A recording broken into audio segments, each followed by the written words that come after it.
Mr. President, the American people are hurting. We're in the thick of one of the worst national crises in modern memory, and people's eyes are fixed on Congress. They need the House and the Senate to stop chasing our tails and make a law. There are small business employees who've held on to their jobs all this time because of the Paycheck Protection Program, but are facing the prospect they might be laid off now with vaccines just around the corner because Washington fumbles the ball in the red zone. There are medically vulnerable Americans who've watched Operation Warp Speed appear to succeed at an historic pace, but Congress can't even agree to fully fund the distribution efforts that will get the vaccines to people. There are Americans who've been thrown out of work through no fault of their own, who are watching federal aid programs tick toward expiration in a few weeks, even though neither side in Congress opposes extending them.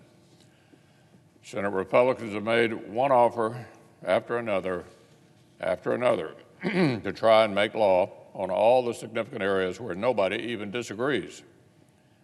We've spent July, August, September, October, and November trying different ways to create common ground.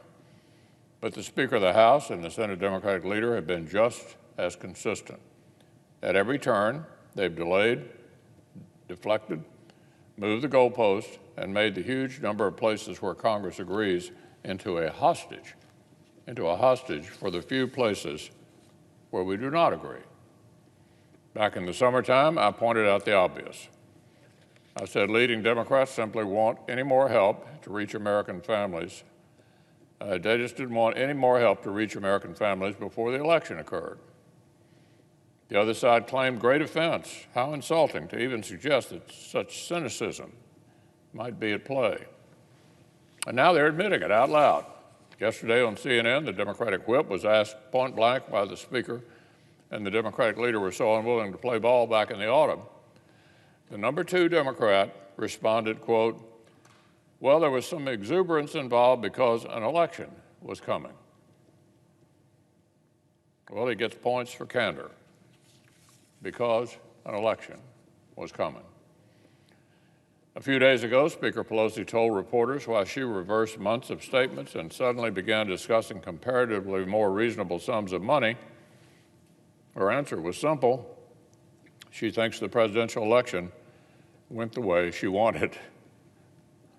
The Speaker of the House views it as a success that she denied struggling people relief they badly needed for months because she thinks she got the political result she was after. I count no fewer than 10 separate times that top Democrats rejected or blocked various Republican efforts to jumpstart the process. So here is just a partial sampling. In July, Republicans sketched a comprehensive plan for safe schools, jobs, and health care. We could have made law in July, but the Democratic leader wouldn't even engage with it. Just before August, Republicans tried to at least extend unemployment aid before it expired. Democrats blocked that as well. In September, we tried something else, a targeted effort to spend hundreds of billions of dollars for PPP, vaccine development, and other priorities. Every Democrat voted to block us from even debating it. And they did it a second time a month later in October. Last week, after speaking with the administration, I made yet another overture. The Democratic leader said, no thanks. And just yesterday, the Speaker and the Democratic leader brushed off 2 different overtures in the space of about 2 hours. I suggested both sides drop what seemed to be the most controversial demand in the eyes of our counterparts.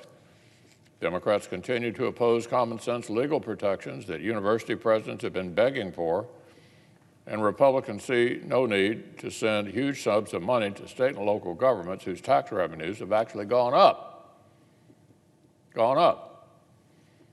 Negotiating 101 suggests we set those 2 controversial pieces aside and plow ahead with a huge pile of things that we agree on.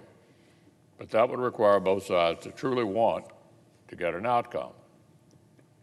Just hours after Democrats poured cold water on that, Secretary Mnuchin tried another new tack and sent over an offer.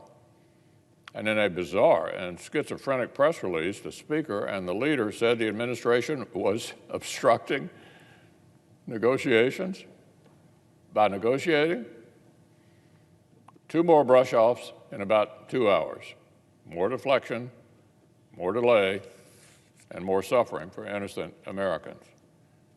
Can anyone point to a single sign from April through now that Democratic leaders have seriously wanted another bipartisan deal to become law?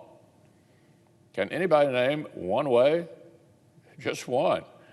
The Democratic leaders would have behaved differently if their singular goal was to kill any compromise? That hypothetical world looks suspiciously like the world we've been living in. Think of it. We have a Speaker of the House from San Francisco who has spent months ensuring that unemployed Californians can't have jobless aid extended, and California restaurants can't get another round of PPP, unless the governor of California gets a federal slush fund out of proportion to any proven need. The working families agree they should not get any more help themselves unless the governors and state legislatures get a controversial bailout. Are struggling Americans saying, thank goodness the Democrats are bravely blocking help for me and my family unless my state politicians get some more cash? I'd say not. Our people need more help. There's a huge list of helpful policies that both sides agree on. This need not be rocket science. But we can't do a thing unless the Democrats decide they actually want to make a law.